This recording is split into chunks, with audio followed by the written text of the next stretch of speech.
बिस्मिल्लाहिर्रहमानिर्रहीम। ऐसे तो आपने बहुत अच्छी दाल खाई होंगी और मैं शर्तिया कह सकती हूँ कि आपने इस तरह की दाल कभी नहीं बनाई होगी और ना ही खाई होगी। यह हमारे गांव की स्पेशल किस्म की दाल है और इसकी ये रेसिपी मैं आपको आज शेयर कर रही हूँ। तो इस वीडियो को आपने एंड तक देखना है, कोई भी पार्ट स्किप ना कीजिएगा क्योंकि इसके बहुत सी सीक्रेट भी मैं आपको शेयर करूँगी। तो आइए हम इसकी बनाने की तैयारी करते हैं। सबसे पहले हम दाल मूंग लेंगे और साथ ही दाल मसूर भी लेंगे। इन दोनों को आपने सेम क्वांटिटी में लेना है। इस दाल की सबसे ख़ास बात यह है कि जब भी हम इसको पकाएंगे लेकिन हमने इसको अच्छे से वॉश करना है। जब तक इसी तरह का साफ़ सुथरा पानी नहीं आता तब तक ही हमने इसको धोते रहना है और इसमें से ये इसके कच्चेपन की स्मेल दूर हो जाएगी।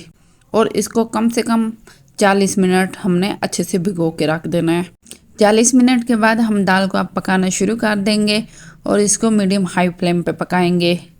अब इसमें ऐसा कौन सा मसाला डाला जाएगा जो इस दाल को चार चांद लगा देगा, लेकिन पहले हम नमक, हल्दी और सुर्ख मिर्च, कुटी हुई लाल मिर्च डाल देंगे और इसको अच्छे से पकाने रख देंगे। आपने इसको बिल्कुल भी प्रेशर कुकर में नहीं पकाना, जिससे इसका दाल का जायका नहीं आएगा। और आप जब ये दाल खाएंगे ना, आपको बहुत ही ज़बरदस्त लगेगी और आपने ऐसे चटकारेदार दाल कभी नहीं खाई होगी। अब हम मीडियम लो फ्लेम कर देंगे।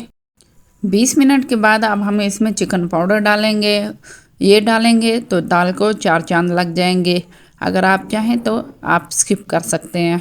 अब दाल को 20 से 25 मिनट मीडियम लो फ्लेम पे पकने रख देंगे। माशाल्लाह 20 से 25 मिनट में दाल बहुत अच्छी सी गल गई है और गाढ़ी सी हो गई है। अब हम दाल के लिए स्पेशल किस्म का तड़का तैयार करेंगे। तड़का भी आपने देसी घी में बनाना है या फिर आप मक्खन भी इस्तेमाल कर सकते हैं। देसी घी के बगैर तो दाल का तड़का अच्छा भी नहीं लगता।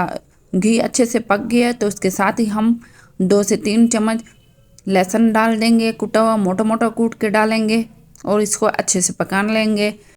थोड़ी सी खुशबू आने के बाद अब हम इसमें और क्या डालेंगे जो इस दाल के जायके को बहुत ही ज़बरदस्त कर देगा, वो है 6 से 7 अदद सब्ज़ मिर्च बारीक कट करके आपने इसको लहसुन के साथ अच्छे से पका लेना है। और बहुत ही प्यारी इसकी खुशबू आने लगी है तो आपका दिल करेगा कि आप फ़ौरन ही दाल खाएं। तो अब हम अच्छे से इसको पका लेंगे और ये तड़का हम इसके अंदर डाल देंगे। साथ ही सब्ज़ धनिया भी डाल देंगे और 2 से 3 मिनट हम इसको पकने के लिए दम पे 3 से 4 मिनट के बाद अब हम इसमें गरम मसाला डाल देंगे और इसको मज़ीद 2 मिनट दम पे रख देंगे। माशाल्लाह अल्हम्दुलिल्लाह बहुत ही टेस्टी, बहुत ही ज़बरदस्त गांव की चटकारेदार तड़के वाली दाल तैयार हो गई। मैं उम्मीद करती हूँ आपको ये रेसिपी पसंद आई होगी। तो आप लाइक, शेयर एंड सब्सक्राइब ज़रूर कीजिएगा और इसको तंदूर की रोटी के साथ ज़रूर खाइएगा। फिर आप मुझे ज़रूर बताइएगा।